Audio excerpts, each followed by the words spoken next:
Welcome to Nigeria Superfans Forum. My name is Oluwafemi Ashaolu, and of course today we'll be looking at the performances of African football players across Europe over the weekend. Of course, Nigerian football players, they painted Europe red with goals. Victor Osimhen, we have Ademola Lookman, and of course Joe Aribo, all on the score sheet for their respective clubs. But unfortunately for Napoli, of course, they experienced some setback in their bid to win the Serie A title for the first time since 1990.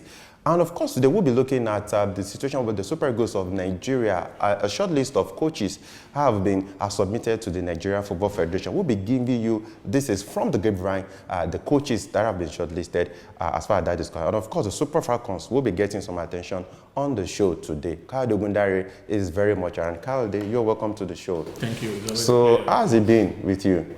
Fine. I hope you had fun over the weekend. Oh, definitely I did. Okay, let's begin with the Super Eagles of Nigeria.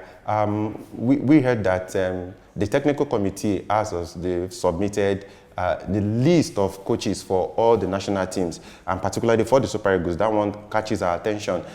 We heard that Laurent Blanc, Phillip Cocu, and of course, the man that they wanted to bring earlier, I'm talking about Jose Peseiro. Those are the three names that have been submitted to the NFF. The interesting part for me is that Emmanuel Amuneke will be brought back to work with any of these coaches that have been selected. How does that sound? It's same of the same for me, because if you know you are going to bring Amuneke, that's an appointment. No, you're not doing a proper selection by going through the motion of allowing people to apply for this job.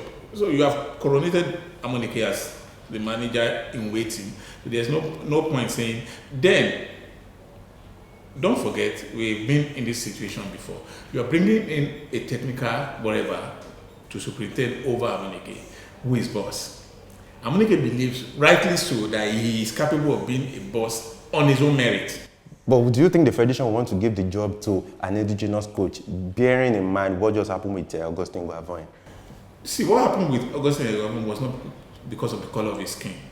Let us not get that wrong. No. We said that he was actually carrying perhaps the future of indigenous coaches managing the national team. So with what happened now, the NFF will have a second thought, giving the job to. That's what I'm saying now. If you're not going to give it to him, I've always been one to advocate. I've always advocated that you give the job to whoever merits it, regardless of the color of their skin. If you're giving an European or a white man, so to speak, give it to him. If you're giving a Nigerian, give it to him. Don't let color be a consideration.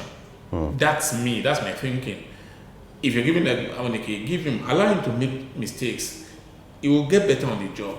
If you're giving it to a white man, there will be mistakes. There will be down times. There will be low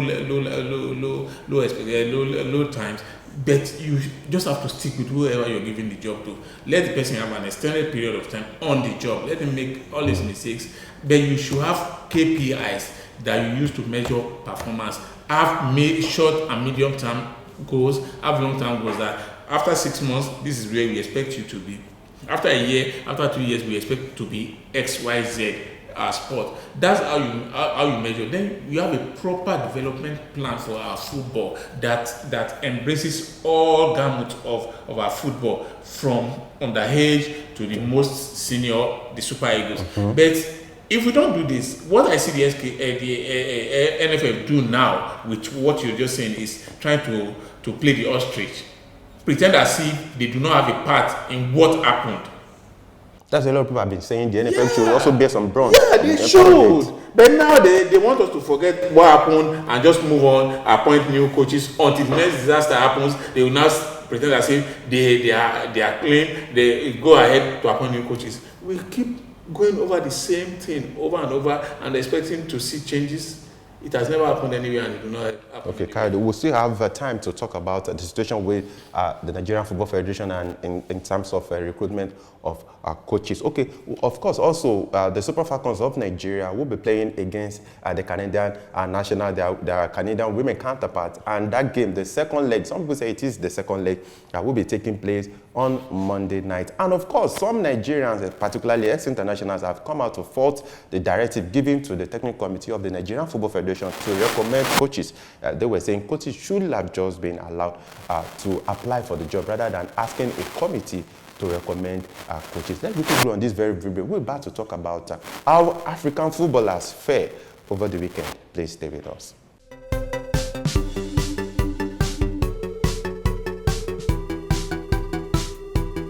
Yeah, welcome back, and it's still Nigeria Super Fans Forum. Kayode, let's start from no other place other than England. Alex Iwobi was very impressive against Manchester United. Manchester United, their woeful season continued, and Iwobi particularly caught the attention of Anne Wright because with his wonderful performance against Manchester United in that game against that. I don't know if you saw the game.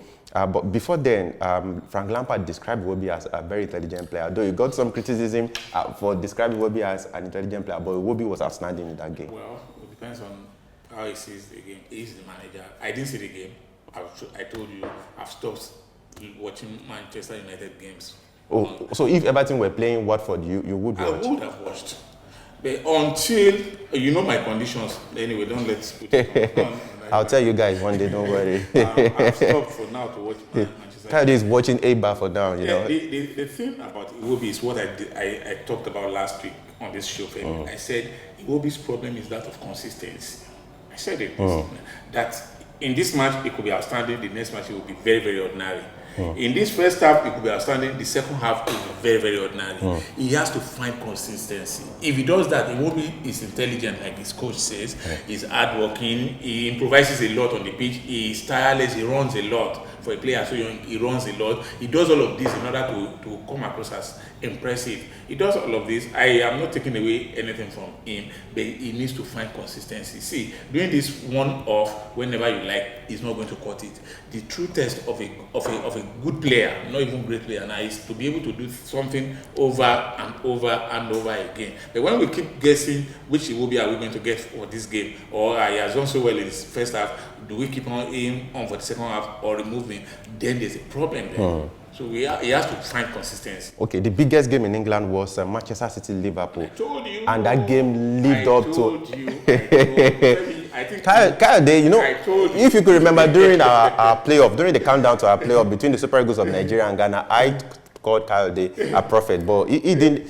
Kayode's predictions and I would say prophecies now in quotes always come to pass. You said it in a preview before that game, and it was a score draw 2-2. Very, very interesting game, but we saw Mane rescuing a point for Liverpool. I think the African players did themselves well. They represented Africa well. You saw Riyad Mahrez. You saw what he did. And Salah as well. Of course, he could have won it for City. Could have won it for City. You saw Salah. Salah was responsible for the goal Mane scored, and you saw Mane take that goal as coolly as possible. So for me, like I said last week, these boys have nothing to prove to anybody again. This season, they have absolutely nothing to prove. They've shown that they can mix it with the best the world has to offer, and it's a good thing for Africa. It shows that there's this complex that we have going into games against Europeans, especially at the World Cup, when we have a good number of our players playing at the top level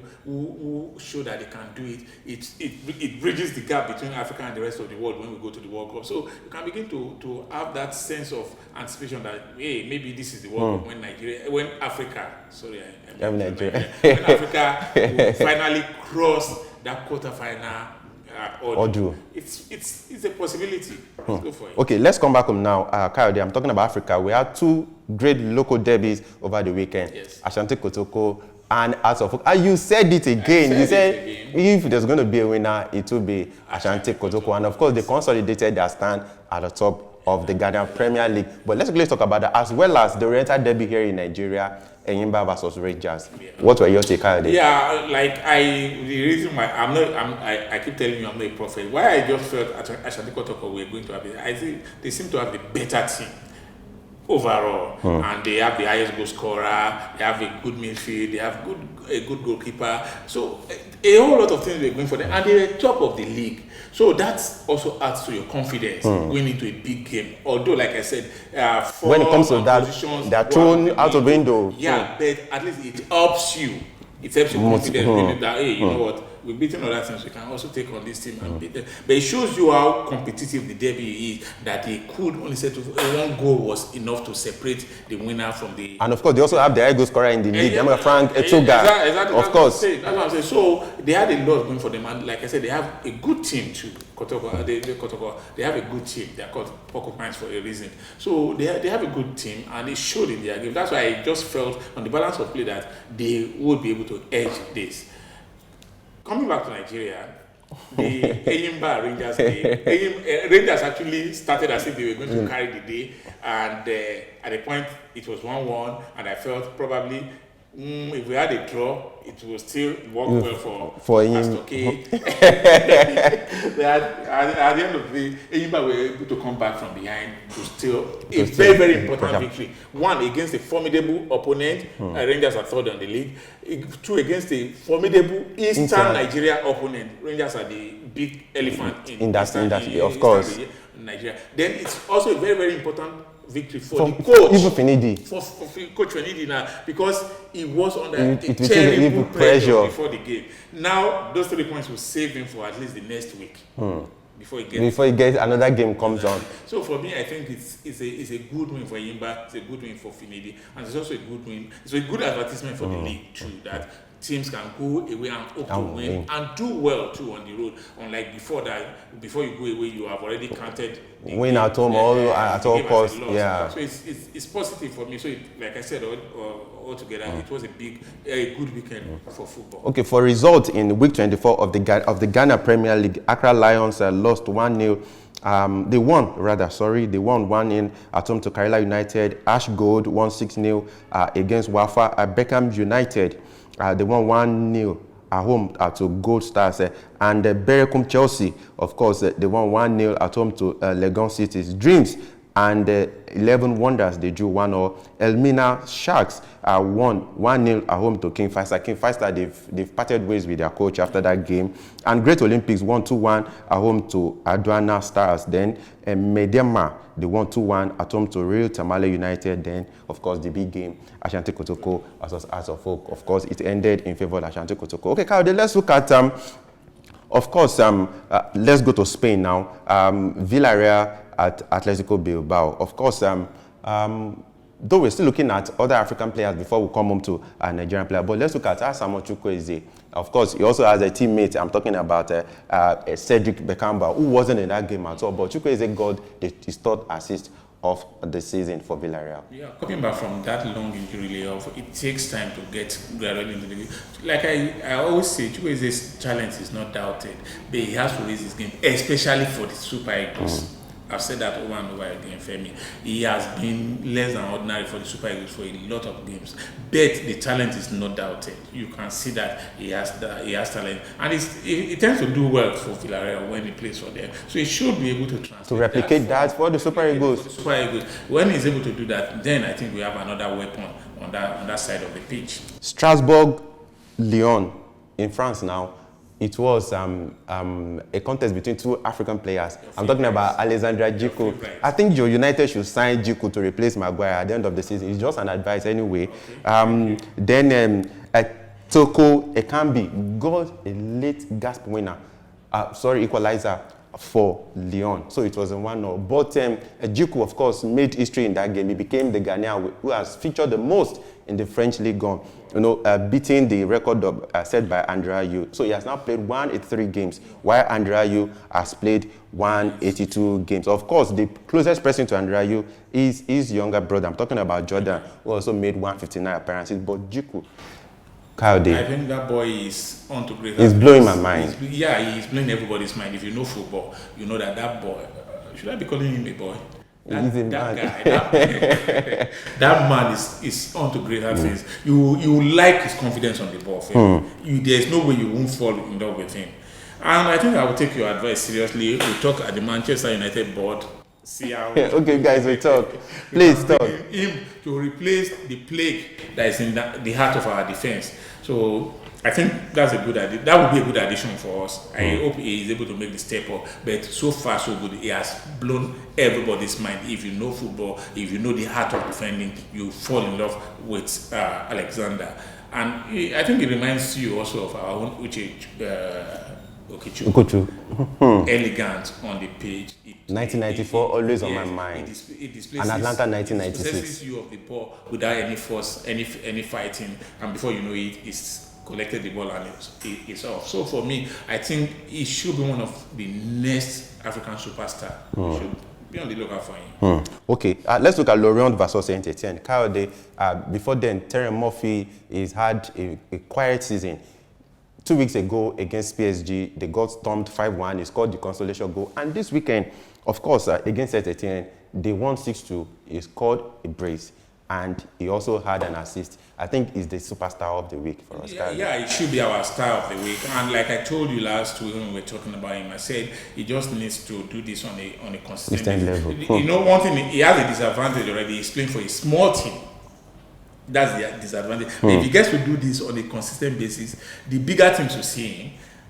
It will make the step up, and then it will also translate to a regular appearance with the Super Eagles. Now he's a French player with the Super Eagles. Of course. He needs to get on a run with the Super Eagles before we actually judge how good he is. But the first step is to do this on a consistent level. Once he does that, one of the bigger teams will see him. And when he gets to play for the bigger team, you get much more visibility, and that will be good for Nigerian football. In Holland, it was Ajax versus Sparta Rotterdam, Sebastian Haller versus Maduka Okoye. Of course, before then, a lot of people thought it was going to be a David versus Goliath encounter because Spartak is relatively a smaller team compared to Ajax, but it was a narrow victory for Ajax. It ended 2-1. And of course, our own Okoye, he has now conceded 32 goals in 32 goals. He has kept 4 clean sheets in 24 matches. Kayode. Yeah, I think, see, when you count the number of goals considered by a goalkeeper, it doesn't do the goalkeeper justice. Because it's possible that he was outstanding even when losing 4-0. But you will not take into consideration his performance. You take into consideration the goals that he has considered. So when you say he has considered 32 goals, that's an awful lot of goals to concede in a season for any goalkeeper at any level. But I think he has more clean sheets than even the at Manchester United this season. Femi, I'm not sure. Manchester United has been off. Why is Manchester United your standard of measurement today? Because the team has been awful this season, Kayode. When you have Harry Maguire captaining in Manchester United, let's move on. You have Harry Maguire captaining. Let's move on, please. But please don't forget to advise the board to sign Jiku as a replacement for Harry Maguire at the end of the season. Noted. Okay, let's go to Scotland. Now, we are back home with the Super Eagles of Nigeria fully. Aribo, he acknowledged after the AFCON that he's been out of form and he's been working to get this one back. But on Sunday, we saw him score an 18-yard stunner in their 4-0 win over St. Mary and Kayode. And the coach came out to say, man, that was a hit from heaven, and he said it's going to give him more confidence. I remember they have a crucial second leg Europa League quarterfinal coming up this week against PSV. The first leg ended 0-0 at the Ibrox Stadium. Kayode. Yeah, I think, I'm very happy that Aribo has come out to say he has been less than impressive since the AFCON. That's a very, very honest assessment. Over 2 legs against Ghana in the playoff, it was anonymous. Knowing what he's capable of doing. You see, the first step to recovery is when you admit that things have not been the way they should be with you. Hopefully now this goal will spur him on to greater things. Let's see how he does, especially beginning with the game against PSV this week. Okay, let's look at the defense. Balogun was an Oyib substitute.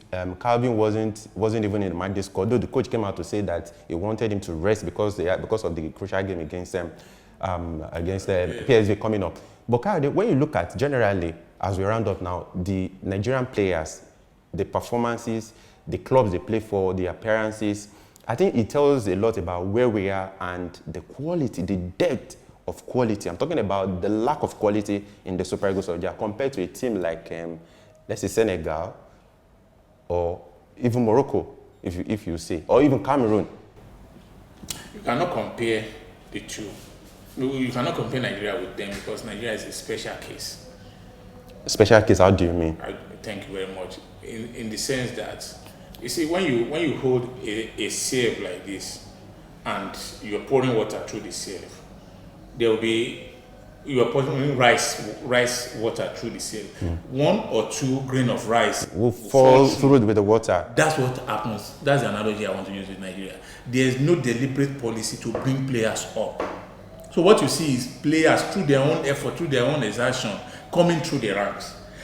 And you cannot continue football that way, Femi. No, that's my biggest grouse with this current NFF. So you mean that is what we are? That is the reason why we are seeing this in the national team. Because you see these players, some of them, even those who were born here, they go through desert, through the Mediterranean to get to Europe, to get clubs. Nobody cares how they get those clubs. All we want is, as long as they play 1 or 2 games, we begin, there's a player in Turkey, go and bring him in.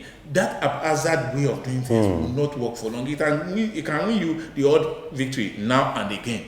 But if you want a sustainable model, you have to actually do a deliberate plan of action that, you know what, every club must do this in order to get at least 2 players into this. We'll go to secondary schools. You start from schools, Femi. I grew up in an era where the Principal's Cup was a big deal. It was. For schools. I remember back then in Kaduna, Grace Academy. Yeah, exactly. If you didn't play, in fact, the first question people ask you back then was, what secondary school did you come from? Because that's the only way you could get through the Ambrose Van Secken. Ambrose Van Secken was discovered through Principal's Cup. Exactly. I remember I was playing for Grace Academy in Kaduna. That's the way it used to be in those days. But all of a sudden, we left all of this and the mad craze to get into the team, into teams, international teams began, and everybody started bringing all sorts of characters. And before you know it, we were contented just winning the Under-17 World Cup. But the question is, winning the Under-17 World Cup, and there's no progression after that. It should be a means to an end, not an end in itself. What do you do from winning the Under-17? We've won 5 times.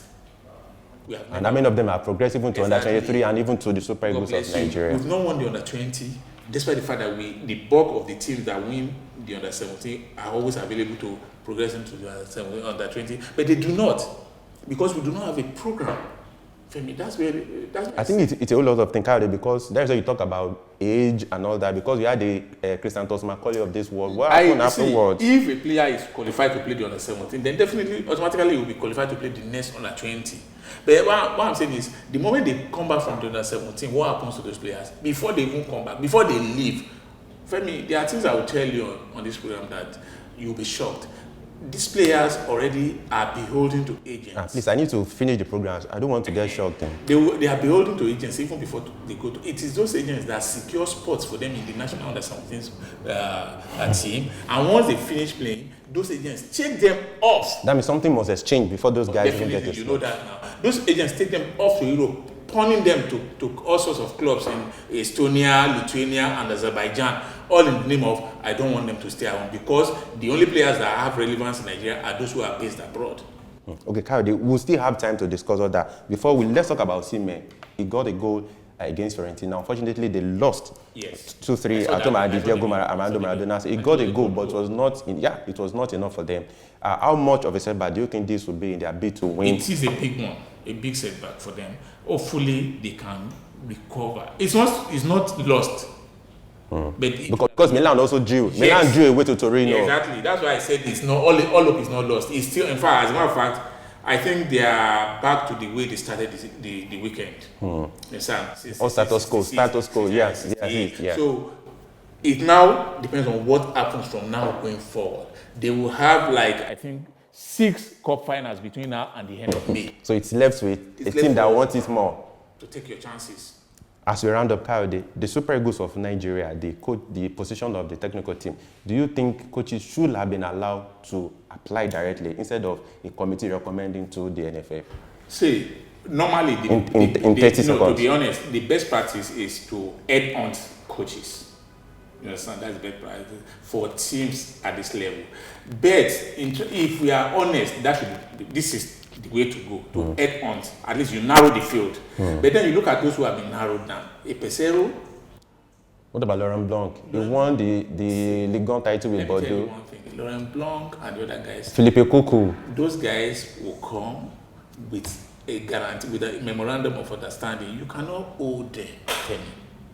They are not getting sure. They will not be hold for 6 months. Please speak to the camera, speak to the Nigerian Football Federation. Okay, Nigerian Football Federation.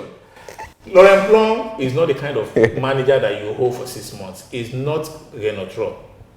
He's not any of these coaches who are used to being old. It will drag you through the mud, as we say in Nigeria. But if you're owing me, at least he won't leave the team in the cold. He wouldn't say, I can take you to he cannot take the Super Eagles to a competition, for instance, and dump them there. But Femi, what are you telling? You see, whatever you do to your current coach, it's not about him. It's about those who will come after him.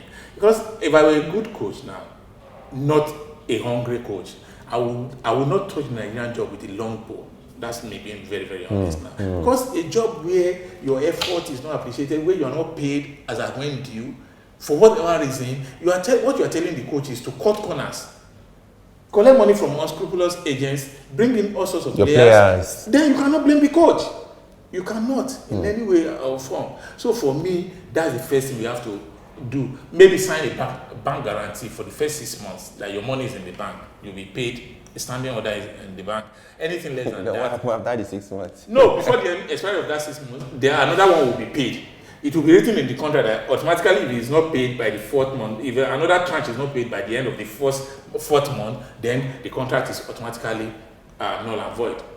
That I think is the best way to go. So the other information from the Federal Ministry of Sport is that the Minister of Sport has mandated the NFF to get a coach that will be so much interested in developing Nigerian football, just like some of the concerns that Kayode raised earlier on the program. It's not the coach. That's putting the cart before the horse. It's not the so that's to be the job of the NFF. It is the job of the NFF, the technical director. Maybe to draw out a program exactly. for the it is coach. Not the coach.